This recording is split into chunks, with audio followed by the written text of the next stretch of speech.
But there is a season 4, and the 4th season is the season of the exit. And it's about a remarkable exit, having a graceful, profitable, and 7-figure exit is what we're going to be digging into today. So Dr. Stephen, I'm enthusiastic about this because I have had an experience of a remarkable exit. Hello and welcome to the Remarkable CEO Podcast, a show dedicated to chiropractors who want to transform their job into a business, so that they can have a remarkable practice as part of a remarkable life, not instead of one. With your hosts, Dr. Pete Camiolo and Dr. Stephen Franson. Welcome to another episode of the Remarkable CEO Podcast. I'm Dr. Pete Camiolo. And I'm Dr. Stephen Franson. And my question for you, Doc, is what season are you in? So you heard us talk a lot about in our podcast the 4 seasons of the chiropractor's career. We spent a lot of time in this podcast talking about what we call season 3, which oftentimes was the missing season. We saw this was a gaping hole in our profession. And we have diligently, and we continue to diligently work every day and week in this space of filling up that 3rd season, which is the season of scale. So season 1 is launch, the remarkable launch of a business. We talk about building that 7-figure foundation. And then the 2nd season is the build season. We call that the remarkable build season. It's all about building a 7-figure business. You get that 7-figure revenue built during that season. The 3rd season is the remarkable scale season. We talk about building 7 figures of profit. And that's that scale season, which should be the majority of your career if you are a business owner and a CEO. And then there's this season, which most of us, Dr. Stephen, we don't think about. We think, you know what, as you always said, you're gonna drag my dead body out of underneath the high-low because, I'm just going to do this till my last breath. And hey, we love what we do. We like to talk about how much we love the work and we love to work. And I know we're talking to a bunch of passionate people and that you're listening to us, passionate chiropractors. But there is a season 4, and the 4th season is the season of the exit. And it's about a remarkable exit, having a graceful and profitable and 7-figure exit is what we're going to be digging into today. So Dr. Stephen, I'm enthusiastic about this because I have had an experience of a remarkable exit, and I know you have had a remarkable exit, and I know that you've done this more times with other businesses even outside of the chiropractic space. But we know that this is a significant finding within the chiropractic space. We've looked around and we've identified and diagnosed this is an issue. And so we are committed to helping solve this. We've identified areas of subluxation, dysfunction. We know this is an area we can make a correction and make some adjustments and change the profession moving forward. So, Dr. Stephen, it is an honor for me to journey with you. Looking forward to this conversation about season 4, the remarkable exit, and I'm looking forward to digging in with you today. Yeah, Pete. I love to say we teach from scar tissue, right? So. Man, I've been through multiple exits, some of them more remarkable than others. Right? So I'm like, where was this conversation back then when I was selling my window cleaning business to my brother who now does $1 million a month? It's like, man, why didn't somebody grab me and say, hey, you've built a pretty awesome business here that has great opportunity to grow and go. You want to keep part of it, or you make sure you structure this well. I'm just kind of joking when I say that. So proud of my brother, what he's done with that business that I just seeded, when I was down at Life University in Atlanta way back when. But man, that was my first experience in selling a business that I had grown, that I had birthed from vapor, right? So created out of nothing and turned it into something that was that was an awesome business when I sold it, and it's just incredible. I'm so proud of him, what he's done with it since then. But multiple businesses since then, including my practice. I know you sold your practice. I think you had a better experience than I did, and we can probably get into that. But we were just missing the guidance of the actual transaction of selling a business and selling a practice. That's the last step, right? So what we're going to talk about is the 4 stages of the remarkable exit to make sure that we're doing this in a strategic fashion. So you're positioning yourself well so that you will not only get the highest asking price, you're not only going to get the most money for your business itself, but you'll also get to keep the most money because you're going to leverage things like tax strategies, etc. If you do this well, if you give yourself enough runway, right? So I love the expression, when's the best time to build an oak tree? 50 years ago. When's the next best time? It's today, right? So today, hopefully we can start this process of building an oak tree for you so that when it does come time for you to start considering exit, not when it's time for you to exit, but when it's time for you to start thinking about your exit, maybe for you that's right now, maybe it's this conversation, you can start teeing yourself up right, setting this up right, being strategic, so you set yourself up so that you do have that graceful and profitable exit. Dr. Stephen, I love how we are able to distill this down into 4 stages, and we're going to actually go into those here today. This is such an important topic.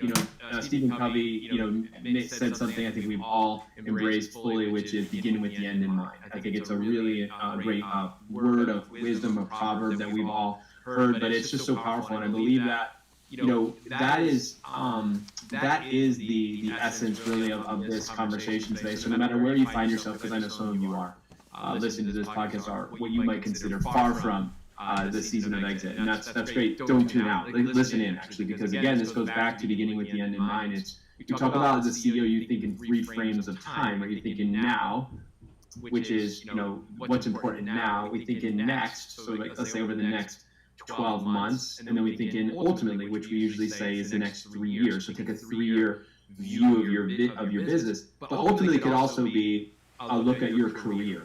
We talk about working in your business, on your business, above your business. This is going to be for some of you more of an above your business conversation because maybe it seems far away.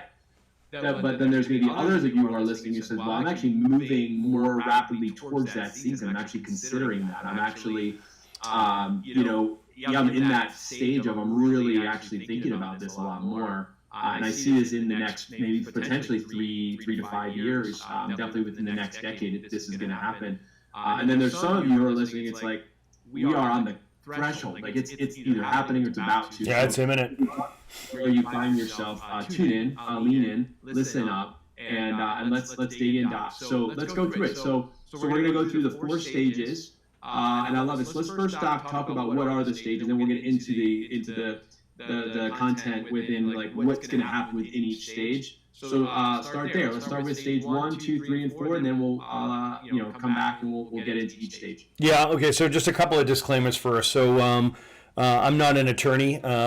And I'm not trying to play one on this podcast either. Neither are you, Dr. Pete. Everything we're giving you is from an educational perspective. Of course, there's so much variance, legal variance from state to state, from province to province, from country to country. So, of course, you've got to surround yourself with a team of legal experts, consultants, people that are experts in the exit space to guide you in your own process as you're putting together complicated materials like term sheets and contracts and et cetera, et cetera. So that being said, know that we do have a program called the Remarkable Exit Program. We're not going to leave you in the lurch here. We're not going to just do this super high-level review of this content. So, this is a program that we've created specifically for chiropractors who are getting ready to sell their business, looking for their successor, looking for the buyer and their legacy play. So just know that we're not leaving you on your own on this. So just reach out to us if you'd like to learn more about that. But just before we just start going through the information, I want to make sure that they know that there's a resource here for them and there's a support with our really deep and rich expert team, right? So this is a critically important thing to get right, because if you don't get it right, it's wicked expensive and really painful, right? So let me get to your question. What are the 4? There are 4 stages that we've identified in this exit program or the Remarkable Exit process. The first stage is strategy. The second stage is readiness. The third stage is go to market. And the fourth stage is the transaction. Right, so Dr. Pete, there's 4 steps, 4 stages of this. There's plenty of work underneath each one of these steps and stages, but the purpose of this conversation, I think, is just to give people a sense of like, what are these components? What do I need to be thinking about in this, sequential approach to making sure I do have my own remarkable exit? So I'm reflecting on my exit. I had two exits so far. I had a gym that I sold to one of the instructors we had in our gym, and they acquired that. And then there was the exit of the chiropractic practice, which was one of my associate doctors was able to acquire that. So both of those exits, and as I'm thinking about this, and I love the word that you use, process. Man, I wish there was a I had visibility into a process. Stepwise guided process, right? It's a comforting word in this sense, because it can be very precarious. I mean, I know it is. It's a precarious thing, and most of the time the unknown keeps people from taking action. It creates it's paralysis. We get paralyzed. It's like, well, I just don't know how to do, or what's the next step, so I'm not going to do anything, or I'm just going to wait or hope or whatever, pray, and all those things are great to do. Waiting sometimes, hoping and praying, all of it. But there should be a process. So the first thing, Doc, is just I want to just emphasize the word process. Process brings peace in my world. Like when there's a process, okay, there's a plan. Okay, that creates some peace of mind. It's not going to necessarily be perfect. The process is it's not always going to work out perfectly. But man, when there's a process to follow, we have a checklist, we have a game plan.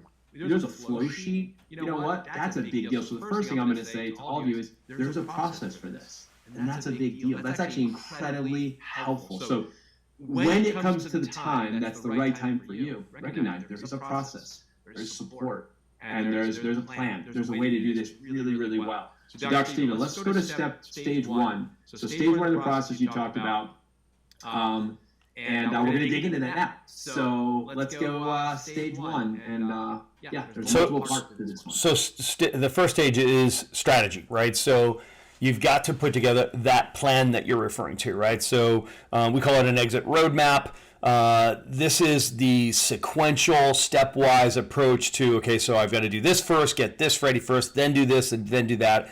These are the experts I need to surround myself with, etc. So, like all worthwhile work, it always begins with a vision, which is, what does the ideal exit look like for you and to you? Like, so there's the classic why, what, how, who, when type of conversation that you need to have going through this. And you got to be capturing all this because, like you said, like Stephen Covey said best, begin with that end in mind, right? So it's this incredibly difficult thing that is new territory for most people and is totally sphincteric. There's all kinds of emotion. It starts with fear, right? So every part of this is emotionally charged, right? So the way to tamp down that emotional charge is to show up with a good and solid plan and be really well informed. Know what you're trying to accomplish and get rid of some of the things that people show up with assumptions and fantasies. There's always this owner's bias, like it's our baby, we're trying to sell this thing. So there's all kinds of like emotional bias that you have to shed going into this. And this is just all part of the strategic process of unearthing what does your ideal exit look like. So when we talk about why, so why do you want to exit? Like, why are you going to sell your business? So, and people have lots of reasons why, right? So it's time for me to retire, right? So I'm over it, I'm done, it's time for me to retire. Maybe I'm broken down, maybe I'm injured, maybe I'm sick. Maybe there's an opportunity, right? So I want to go and take advantage of another opportunity. I know that was what was true for both you and I. We both exited because we knew we had, in our mind's eye, had maxed the impact that we could make in one community in a brick and mortar setting. We wanted to be able to influence thousands of chiropractors who could serve millions of patients, right? So that was an opportunity we wanted to take advantage of. What is your reason for exiting? So you got to really own that thing. You have to, this is going to be a very difficult process. So we have to identify, like, why do I want to undertake this and get really clear about it? And then flip side of that is like, well, what do I want to accomplish? Like, what is my priority? Like, what do I want to get out of this exit?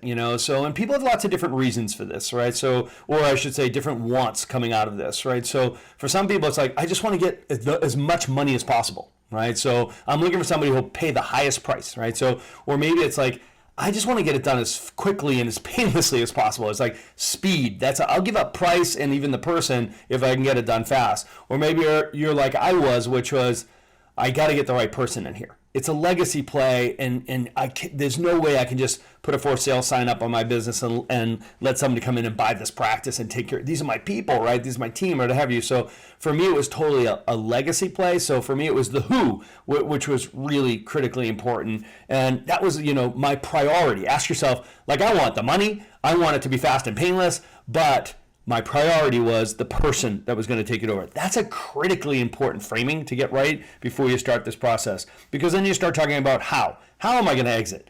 There's lots of ways to do this, Dr. P. You can do just like internal exit, which is somebody inside your business, or it's external exit, where you got to go outside your business and find somebody.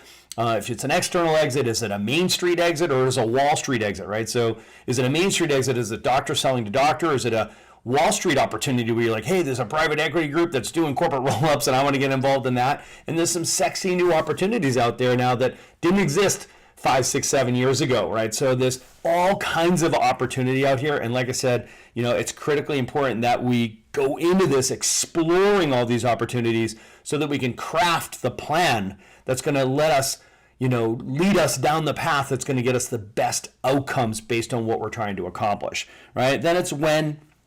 You have to know exactly what's my timeline. We look at it from the perspective, there's really 3 different categories of docs. It's doctors that are like more than 3 years out.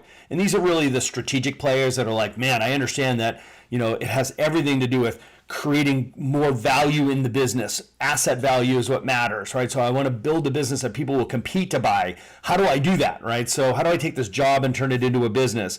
I want to optimize the asset value of my business. I'm going to get my associate doctors firing. I want to set this place up so I'm acting more like an investor, working above and on the business than being that toiling owner-operator, head down, bum up, seeing all the patients. Like that's the person that's more than 3 years out is like, man, I'm going to optimize the asset value of this place.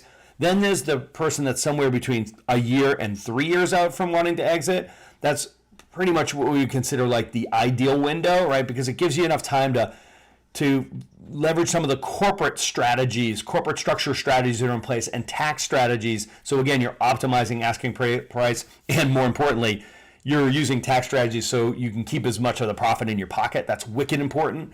So this conversation we're having right now, Pete, from a high level, this is not like a $50,000 question. These are hundreds, $500,000, $1 million questions we're asking right now. Like this is the conversation we're having right now is like, it's the difference between, do I make a $250,000 exit or do I do a $1.25 million exit or a $2.5 million exit, right? So this is giant numbers we're talking about relative to the typical chiropractic exit, right? So, and then finally, the third category is somebody who is under a year away from exiting, and they're like, oh man, I'm in a situation where I have to exit. Usually it's sickness or injury, or maybe they're smoked coming out of COVID and they're failing, or there's a divorce, they have to move, there's something going on, and we call that an emergency exit, right? So those are the 3 categories, Pete. So we're talking about why, what, how, who, and when, and all that starts to shape your strategy and gets captured into what we call the exit roadmap. I love this, Doc. Thank you for just breaking that down. It was super helpful, and I think for pretty much everybody that's listening, including myself, we've got some work to do, because that's a really important. You just covered a tremendous amount. So we talked strategy, and a couple of things jumped out to me. So when it comes to your why, what I really heard was you've got to get crystal clear on your reason. Why is all about your reasoning, right? So what's the reason you're going to do this? And you know what? There's not a right or wrong reason, but you got to know what your reason is. It's very personal, okay? Because some people will try to talk you in or out, or you're going to hear all sorts of different things because you'll bring it up to some people, and you'll start getting. You got to get crystal clear on your reason, Doc. Because I remember thinking about what you said about this opportunity. That was the reasons we did it. I had people question it. I had a lot of people question it. I questioned it. There's a whole lot of questioning going on. Like you said, the first emotion that comes up is fear. There's a lot of other emotions. But you're going to get a lot of questions. You should ask a lot of questions. Then you should take your time, ideally, right? You talked about the 3 kind of paths to the exit, the when. That opportunity is really important, and for me, I know that was the reasoning. So what's the reason? And that's going to be important for you to consider, again, regardless of the timing, and whether it's an eventually thing, it's a someday thing, or it's a now thing. Be crystal clear on your reason. I really heard that loud and clear. And the why is going to be the most important. Of all the questions, that's the first and most important. You got to get that. The second one you said was the what, which for me was all about priority. I heard the word priority. I thought, you know what? This is, get crystal clear on what your priorities are. Like you said, your priority was the legacy. It was specifically finding the right doctor. It was about the who, more important. Even though it might have been about money. That was one of the, your priority might be find the financial. I want to make and keep as much as possible. It might be speed. I need a quick sale. I can't have this long drawn out process. So whatever it's going to take to make this happen. And you talked about the third would be more of like a legacy. It's that right person. So just as options of what are your priorities, and getting clear on what your priorities are for this. I heard that loud and clear. And then you talked about the who, and this is not that right person. You always talk about the 4 rights, but guess what? You got to get the right person. Absolutely. Who's the right buyer for your practice, for your business? Get that who right. Talked about the how, and really the how boiled down in my mind when you were talking through. It's like it's internal, external. I did an internal sale on both of the 2 businesses I've sold. Both were internal. I had an internal trainer who was training and doing the training for us at our fitness center, our gym, and then a doctor, one of our doctors who was working in the practice actually. So both were internal. They were both groomed in many ways and raised up into this, and it was done that way. So that's an example of an intro. Then there's the external, like you talked about, where you go outside of your business, and that can be done in 2 ways, like you talked about. And then the when, and I think timing is everything. Timing is so important. And with this, like you said, this can be a very costly thing. It could be either graceful and profitable or not. And timing is going to play a big part in how graceful and profitable this will be. So getting crystal clear on the timeline is going to be big for all of us with this. And I love that, Doc. So that's stage 1. So stage 1 is strategy. Stage 2, we talked about, or you said it was readiness, which I love that, by the way. I love that word, and I love just thinking about what does that mean, right? So let's jump into readiness. So stage 1 is strategy.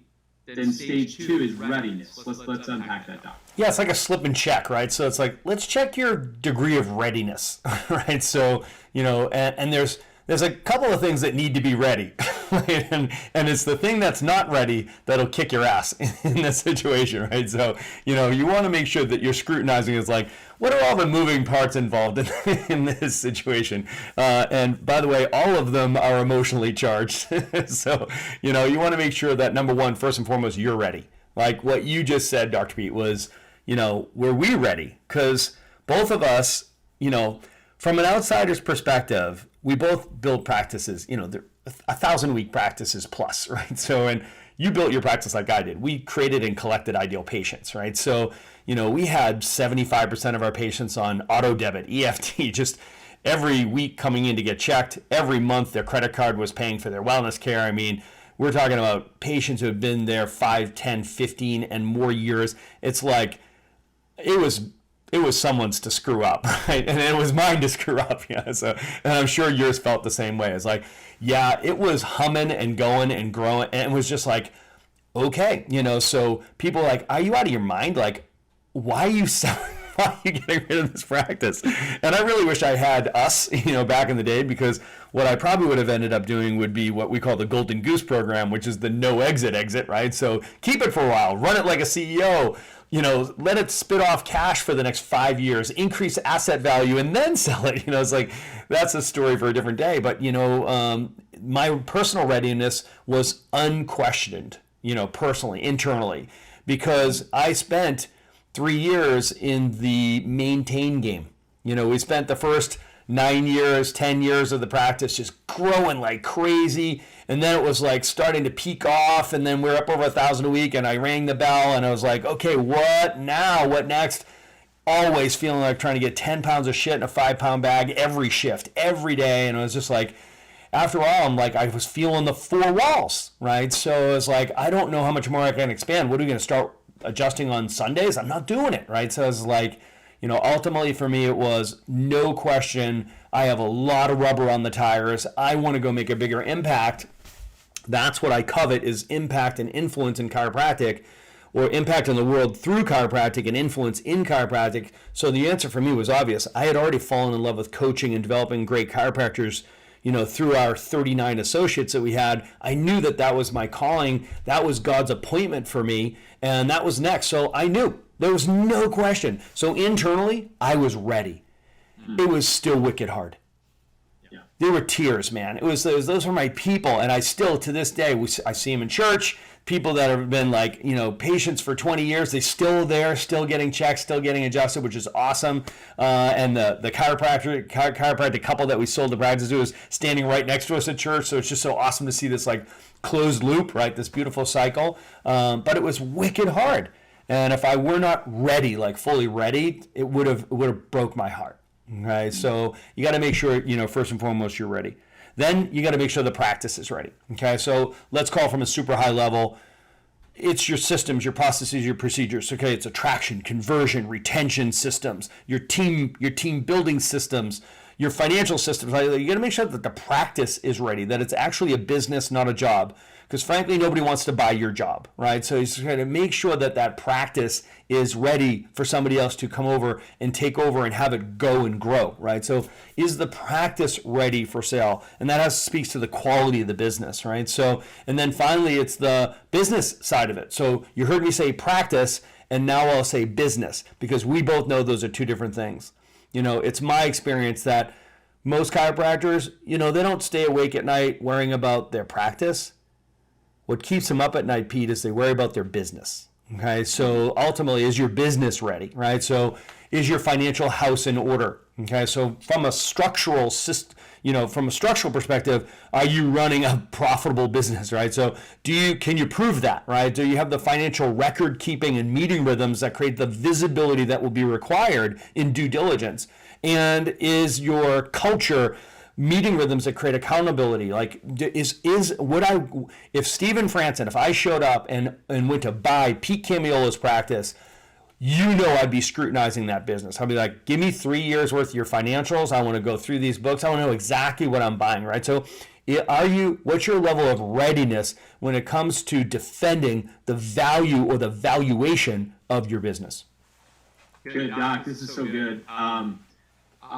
Checking on your readiness, and I love how you got into your story a bit and your readiness. Like you were ready. Now, like you said, if you knew what you knew now, then maybe that would have altered things. But hindsight's always 20/20, and God has a reason for everything. And I know you see that, and you're moving forward. I'm moving forward. We're all moving forward. But the blessing of this is that, like you said, we teach from scar tissue. Is that we might be able to help someone who's listening today actually could actually radically shift your experience just based on Dr. Stephen, what you just shared in your experience. So my experience, each one of our experiences is going to hopefully help you get there and be more ready. I know that readiness for me really started with my heart as well.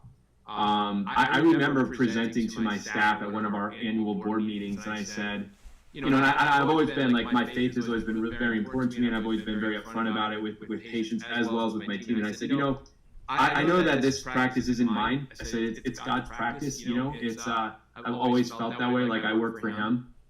So I said, it's not for me. But I said, I sense that there's this shifting happening for me and my journey. And I said, I don't know how much longer, like, Dr. Pete's going to be physically here. I don't know that. Not like on earth, but like in this office.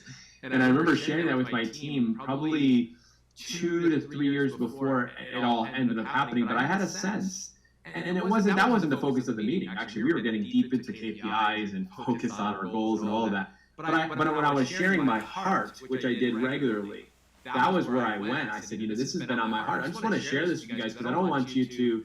I always want to be crystal clear, and I said the reason why is because there's a world of people out there that desperately need what we have in here, and I feel like I have a role in actually going out to reach those people. Like, we already do it here locally. I'm out all the time, but I said I sense there's a greater need out in the community to serve in our profession and to reach more people, which Dr. Stephen is similar to your heartbeat, which is probably obviously one of the reasons why we are doing podcasts together and all that. But we didn't know that then. I didn't even know you then. But God did. So like what's the heart part is good. And then the next step was mentally. I had to mentally wrap my head around that. That was the next thing. Was like, all right, my heart is there, but man, I have no idea what this is going to look like. How do you do this? So I had to mentally. I plugged into groups. I was in a mastermind every month talking about this for 18 months. I remember with my mastermind talking about this journey and really digging into it and studying it and getting help with that. And that was significant for me, and it really helped me because I didn't go alone. That was really important for me to mentally get ready. So I had to plug myself into a program. We didn't have the exit program at the time, but I got plugged in with at least people that were strong where I was weak, that were ahead of me, that were wiser in these areas, and had experience that I didn't have, and I was able to lean into them. And I spent 18 months studying and learning and submitting really a lot of my questions and thoughts and concerns to them and getting the guidance that I needed so that it could be a graceful and profitable experience for everyone, including my patient base who I love dearly and my team who I love dearly, and and then to the doctor who ended up acquiring, and his family who I also love dearly. So it's like, man, I just want to make sure everybody's taken care of, right?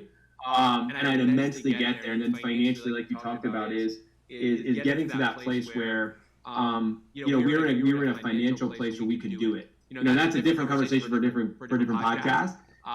Is what did the transition look like, and how did you transition into your next thing? Because a lot of you are going to move into something new. Yeah, I think that'd be a great conversation. It'd be really an interesting is the actual transition itself, and as you're talking money, one thing that we probably will have to touch on here is valuation, because that's probably a big question that so many people have on their minds and their hearts right now. This is like, well, a big factor in my decision-making process is how do you figure out what my business is worth, right? So we can't do an exhaustive address to any of these elements, right? So this is, all of this, of course, lives in the exit program, but the valuation, which is that, the elephant in the room, everybody shows up, and in my experience, Dr. Pete, chiropractors are pathologically optimistic, and I certainly share that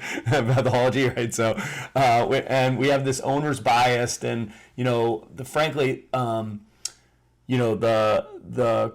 the valuation, the number we have in our minds is almost like 99.99% of the time an inflated number relative to what the market will bear, right? Will somebody pay for it, right? So, cost is what you pay, value is what you get, right? So in their mind's eye, they're looking at it as like, then what do I get, right? So, and it really helps people to just get themselves as highly logical as possible and as little emotion as possible. So as emotion goes up, logic goes down, and conversely, when logic goes up, emotion goes down, right? So you want to look at this and be like, listen, there's equations to figure this out, right? So there's accepted, usual and customary ways to arrive at these numbers, and you want to do that from the get-go, and it's a very healthy exercise to do if you're 10, 15 years away from selling your business. If you think, just keep doing evaluation on it, right? So, and work with your bookkeeper, or if you need help with that, let us know. We do valuations as well. We've got our own valuation expert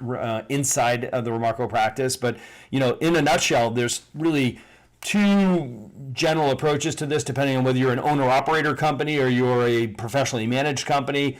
The way most of these transactions happen in chiropractic specifically is you'll see that some type of sales multiple times what's called seller's discretionary earnings, or SDE. Okay, so SDE is seller's discretionary earnings, right? So that is the most common way to do it, and because most practices are really owner operated, right? So if you have a professionally managed organization, right, where it really functions truly like a business, and you've got a professional team that's going to go with the deal, that's going to stay with it, like I'm talking about marketing director, you've got an office manager or a COO, maybe even a CEO, you've got adjusting doctors like caregiver and business builder doctors and a staff and everything, and you're selling a true business, that would be a professionally managed company. And they would use a multiple times what's called EBITDA, right? So, there's two ways to arrive at valuation. Because most people will be doing the first one, let's talk about that a bit. And of course, we'll unpack that deeper in future episodes if people have an interest for that. And it's definitely a deep dive inside of the exit program. So, multiple times seller's discretionary earnings, or SDE, right? So the multiple is really the variable that you can negotiate, okay? And that's the sort of more subjective side of it.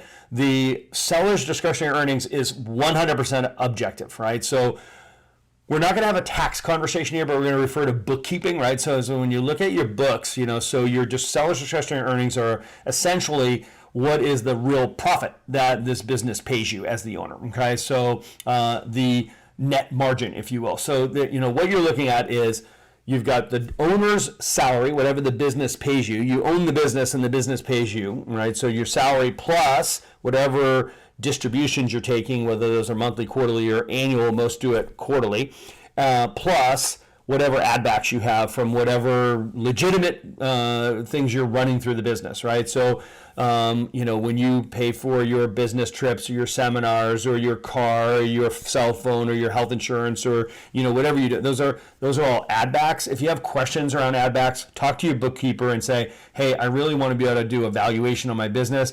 I need to know, what are we running through the business that would be considered an ad back if we were trying to do a valuation in the business for a third-party buyer, right? So they'll know how to do that, right? So it's your salary plus whatever distributions you take each year plus ad backs. You add those together, and that's called seller's discretionary earnings. Pete, essentially, it's the juice that comes out of the squeeze of being an owner, okay? So it's like, because I own this business, I took all the risk, I dealt with the brain damage, I put in the time, energy, focus, and money. This is why it's worth it. This is how much this business actually pays me.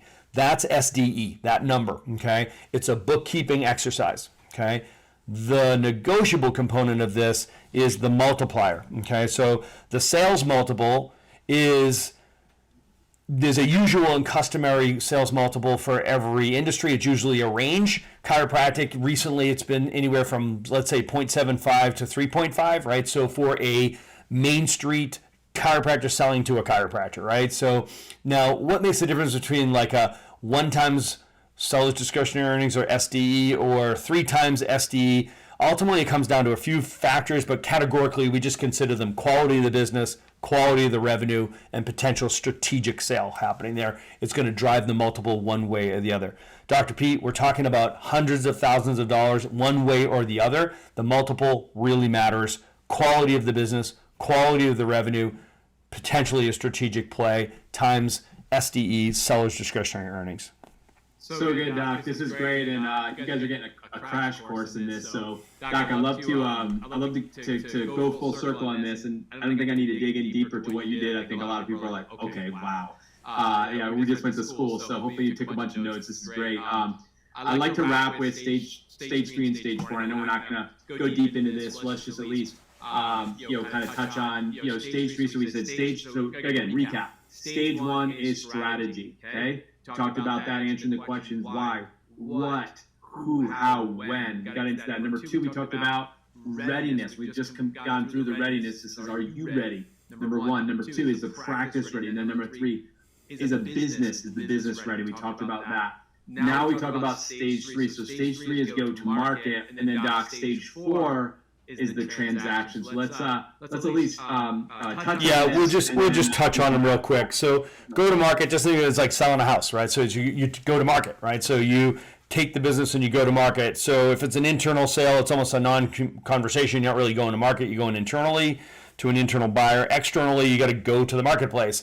You might go shop it yourself. You might have some good prospects in mind that you want to shop it to. You might want to handle it personally, or use a broker, which I definitely I recommend for our clients that they use a broker.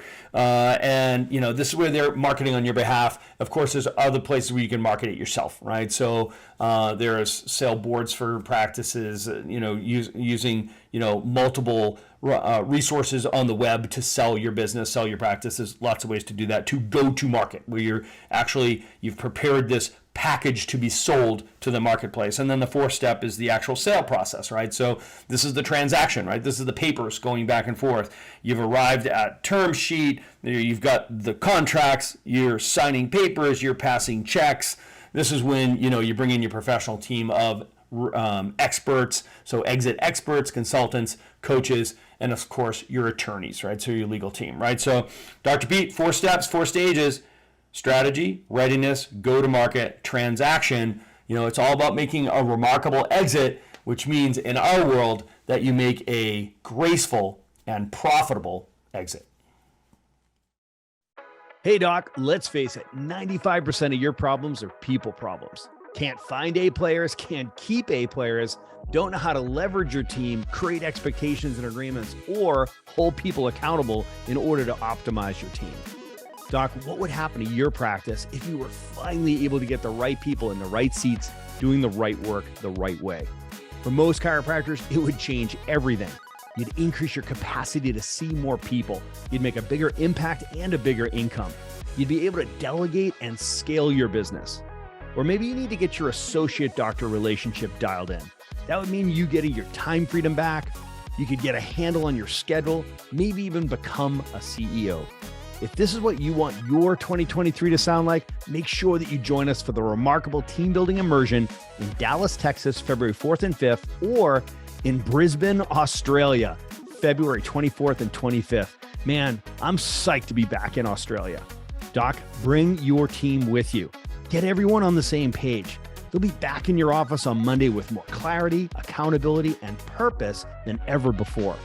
Energize and mobilize your team and see your practice grow. What are your goals for 2023, Doc? Is it a 7-figure foundation, or a 7-figure revenue, or 7-figure profit, or maybe even a 7-figure exit? Regardless of what season you're in, you'll need a 7-figure team. Click the link in the show notes and register today. Thanks for listening to this episode of the Remarkable CEO Podcast. Remember, what the world needs now is chiropractic, and what chiropractic needs now is more successful chiropractors. If you like this podcast, please subscribe, share with a friend, and leave us a review. And if you'd like to connect with us personally, direct message us on Facebook, LinkedIn, or Instagram. Now go and be remarkable.